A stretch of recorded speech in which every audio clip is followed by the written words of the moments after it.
राम राम मित्रों, एक एसडीएम के एक्स पार्टी ऑर्डर को एग्जीक्यूट करने के लिए डीएम साहब सशस्त्र फोर्स के साथ निकल पड़े। कुछ घंटों के अंदर उन्होंने पूरी तैयारी कर ली और उस एसडीएम के एक्स पार्टी ऑर्डर को एग्जीक्यूट करने निकल पड़े, जिसको क्वेश्चन करने का पावर उनके पास है। यानी कि आम जिंदगी में अगर एसडीएम को इस ढंग का एक्स पार्टी ऑर्डर दे दे तो डीएम उसे क्वेश्चन कर देता है। 99.99 केसेस में परसेंट केसेस में यही देखा गया और यही होता है और यही कानून का चलन है। और मैं संभल की ही बात कर रहा हूँ। संभल में एक मस्जिद का सर्वे किया गया है। जो मुझे जानकारी हुई है कि मस्जिद के बीच से रास्ता मांगा गया था। इस ढंग का कोई पटिशन एसडीएम की कोर्ट में आया दोपहर लगभग 1-1:30 बजे, और एसडीएम साहब ने लगभग 3 साढ़े 3 बजे ऑर्डर पारित कर दिया सर्वे का।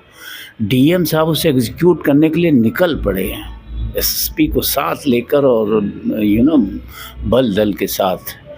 और और कुछ दिनों के अंतराल पे, यानी कि ये घटना 19 तारीख की बताई जा रही है। 19 तारीख को पहला सर्वे का आदेश हुआ, सर्वे हुआ। 3-4 दिन बाद फिर 24 तारीख को सर्वे की जो टीम गठित की गई, तो उसे लगा कि कुछ चीज़ें छूट रही हैं, उसे भी जानना चाहिए। और फिर दोबारा वो सर्वे करने पहुंच गए उसी मस्जिद पे संभल की। और इस बार वहाँ हज़ारों की भीड़ इस कानूनी प्रक्रिया का विरोध करने के लिए भी आ गई। और कुल मिला के आप देखिए तो कहने का मेरा मतलब है कि ये जो राजनीति चल रही है संभल के नाम पे, कोई कह रहा है कि गलत हुआ, कोई कह रहा है नहीं सही हुआ, कोई 1991 के उस कानून का हवाला दे रहा है, वर्शिप एक्ट का, तो कोई कुछ कह रहा है कि एसडीएम के पास ऐसा कहाँ से पावर आ गया, या फिर हमारी फोर्स और हमारा संविधान इतना सक्रिय कैसे हो गया कि किसी मामले का निस्तारण सेम डे में कर दे, सेम डे में सर्वे का आदेश हो जाए। तो कुल मिला के मैं पिछले 2 दिन से टेलीविज़न पे डिबेट्स देख रहा हूँ। विभिन्न पार्टियों के प्रवक्ता अपना अपना ज्ञान बघार रहे हैं कि नहीं ये सही हुआ, ये गलत हुआ, ये हुआ, वो हुआ। तो कुल मिला के जो मुझे लगा वो क्या हो रहा है कि आज संविधान दिवस भी है संयोग से। 26 नवंबर 1949 को संविधान को अंगीकार किया गया था।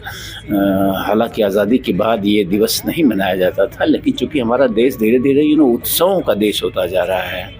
यानी जो भी बड़ी घटनाएं हुई हम उसका उत्सव ज़रूर मनाएंगे, भले उस घटना का जो आदर्श रहा हो, घटना के पीछे की जो फिलॉसफी रही हो हमारे जीवन में उतरे न उतरे, लेकिन हम उसका उत्सव ज़रूर मनाएंगे। और 2015 से नरेंद्र मोदी जी के कहने से ये संविधान दिवस मनाया जाता है। 2015 के बाद से लगातार ये 26 नवंबर को। तो कुल मिला के संविधान दिवस पर अगर आप देखिए तो संविधान की धज्जियां ही उड़ाई जा रही हैं, चाहे वो पक्ष वाले हों या विपक्ष वाले हों, सब संविधान की धज्जियां उड़ा रहे हैं। सिर्फ और सिर्फ संविधान की धज्जियां उड़ाई जा रही हैं। किसी एसडीएम के पास सच में ऐसा अधिकार कैसे? इतने योग्यतम एसडीएम हमारे यहाँ कहाँ से हो गए, जिस देश में 1-1 करोड़ लंबित मामले हैं राजस्व की अदालतों में, या फिर कोई भी अदालत हो, करोड़ों की संख्या में मामले लंबित हैं। 40, 30 साल पुराने मामले लंबित हैं।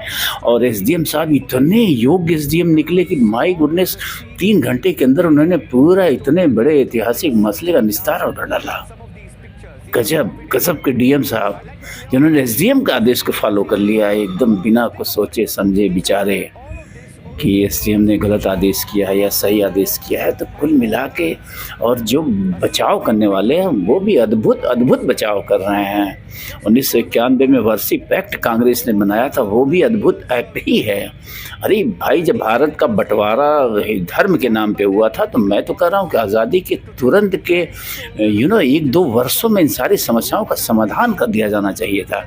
आईबी के एक डायरेक्टर साहब थे अभी किसी चर्चा में, मैं नाम यशोवर्धन समथिंग, उनका कहना था कि अगर ये इस तरह की घटना जैसे संभल में हुई है किसी और देश में होती तो कुछ ही दिनों में सारी समस्या का समाधान हो जाता। लेकिन यहाँ जो है ये राजनीति है, सिर्फ राजनीति है। अब जिस भी दृष्टिकोण से देखिए, चाहे इसे नीचे से देखिए, चाहे ऊपर से देखिए, चाहे उत्तर से देखिए, चाहे दक्षिण से देखिए, चाहे पूर्व से देखिए, चाहे पश्चिम से देखिए, सब के सब सिर्फ राजनीति कर रहे हैं, अपनी राजनीतिक रोटियां सेक रहे हैं। किसी को न तो संविधान की चिंता है, न तो देश की चिंता है, न समाज की चिंता है, न लोगों की चिंता है। संभल में जो 4-5 मार दिए गए उनकी भी किसी को चिंता नहीं है। असल में उनको सिर्फ और सिर्फ अपने वोट की चिंता है। तो कुल मिला के संविधान दिवस पे मैं यही कहूँगा कि फिर से मुझे याद आ गया डॉक्टर भीमराव अंबेडकर का वो वक्तव्य जो संभवतः इसी दिन उन्होंने दिया था, अंगीकार करने के समय ही संभवतः दिया होगा कि अच्छा से अच्छा संविधान अगर वो उसके संचालित करने वाले अयोग्य हों, निकम्मे हों, झूठे हों, गद्दार हों, बेईमान हों, ईमानदार ना हो, तो वो संविधान कुछ नहीं कर सकता, बेचारा विवश हो के रह जाएगा। जैसा कि आज हमारा संविधान हो के रह गया है। संविधान दिवस पे मैं बड़े साफ शब्दों में कहना चाहूँगा कि हमारा संविधान विवश हो गया है। वो जो चाह रहा है वो नहीं हो रहा है, उसके संचालित करने वाले सही नहीं है। और सेम टाइम उन्होंने कहा था भीमराव अम्बेडकर ने कि संविधान में चाहे कमियां ही क्यों न हो, अनेकों कमियां ही क्यों न हो, अगर उसको संचालित करने वाले लोग ईमानदार हैं, सही हैं, तो वो भी जो है अच्छा काम करेगा। तो कुल मिला के संविधान दिवस की क्या बधाई दूँ मैं, मेरे पास संविधान दिवस पर बधाई देने के लिए कोई शब्द नहीं है, क्योंकि हम एक ऐसे संविधान के साथ जी रहे हैं जो संविधान तो अमूर्त होता है, वो कोई शरीर है नहीं, वो कोई व्यक्ति है नहीं, वो कोई एंटाइटी है नहीं, वो तो एक अमूर्त खाका है जिसको हम आप चलाते हैं, जिसके हम आप हाथ पैर आँख नाक कान हैं। अगर हम बहरे हो जाएं, हम गूंगे हो जाएं, हम लंगड़े हो जाएं, हम विकलांग हो जाएं, तो लाजमी है कि हमारा संविधान भी विकलांग हो जाएगा। और दुर्भाग्य से हमारा संविधान आज विकलांग हो चुका है।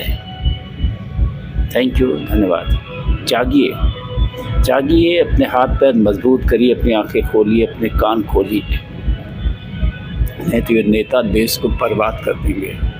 आप पिछले कुछ दिनों से अगर टीवी के डिबेट देख रहे होंगे तो आपको लगेगा सब के सब सिर्फ अपना पक्ष रख रहे हैं वोट के लिए, सब के सब झूठ बोल रहे हैं। ईमानदारी से कोई स्वीकार नहीं कर रहा है कि ये घटनाएं क्यों हुई, कैसे हुई।